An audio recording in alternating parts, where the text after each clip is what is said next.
Hey, it's Bree with So Not Crazy. Today I'm going to show you a hack on how to quickly and easily create a row of diagonal clove hitch knots. I mean, this method could be used for vertical, horizontal, or wavy clove hitch knots as well. I just happen to be making a diamond pattern where we use diagonal. And I will link to my full tutorial that walks you step by step on the traditional way of creating these knots. So let's get started. These are now my guiding ropes. As I explained in that other tutorial on the traditional clove hitch knot, the guiding cord is the one that we're basically tying the other cords around. It's, oops, sorry, hit the camera there. It's the one that guides our knot in the direction that it's going. So we're not going to use those. We're going to leave those out for right now. So I'm going to start with this side to create the second row. And I do want to say that I find it easier to use this hack when I already have a row of clove hitch knots, or maybe kind of a shape created by square knots that I'm just following along. I haven't really tried doing it as kind of like the first row of knots or without some other shape already guiding me, but it can be done. So what you're going to do is get your first rope that's next to your guiding cord, and you're going to create a loop like this. Now the long piece is under the piece that's attached up here, and then with the long piece you're going to kind of flip it like this. So the long piece is on top of this piece right here, and I'll just hold it like this for a second so that you can play around with your cord, figure out how to make the same shape. So I'll do it again really quick. So with the long piece, you're just pulling it up like that,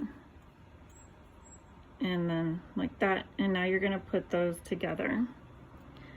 Now with the next piece, you're going to create that same loop. This long piece is under here, but I like to hook that on my fingers now since I already have one on there, and then twist just like we did with the first one and lay it on there. So again, I'm creating that loop, putting it on my fingers, creating another loop where the long piece right here is on top, and putting that on. And then we're just going to keep going until, for me, I want this to end at the center since I'm making a diamond. Now with that guiding cord, we're going to put it through the center of all those loops that we just made. And then I'm pulling it all the way through. Now to tighten, we start with the very first one and we pull it tight. We want it to lay like that. And then we're going to pull the same piece, but this is the long piece of cord, because with the traditional clove hitch knot we're doing it twice anyway. And then you just keep going down. This part is why I find it easier to already have something that I'm following the shape of, because if your guiding cord is kind of moving all over the place, your line of clove hitch knots will also be all over the place.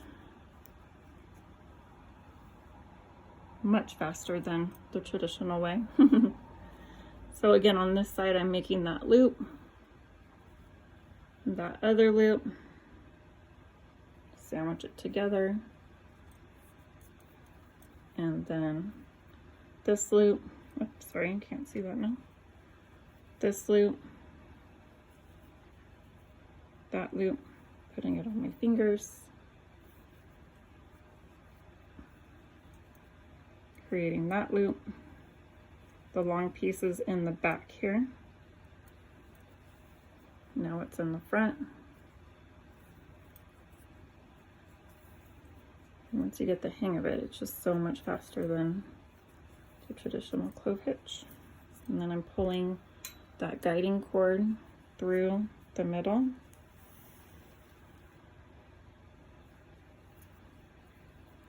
And just pulling all the ropes tight.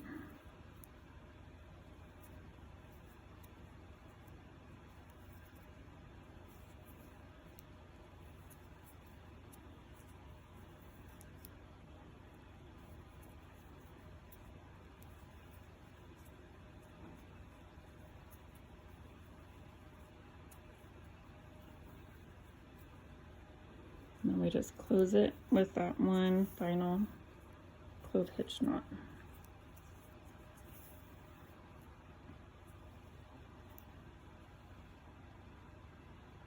That's it. Let me know if you have any questions.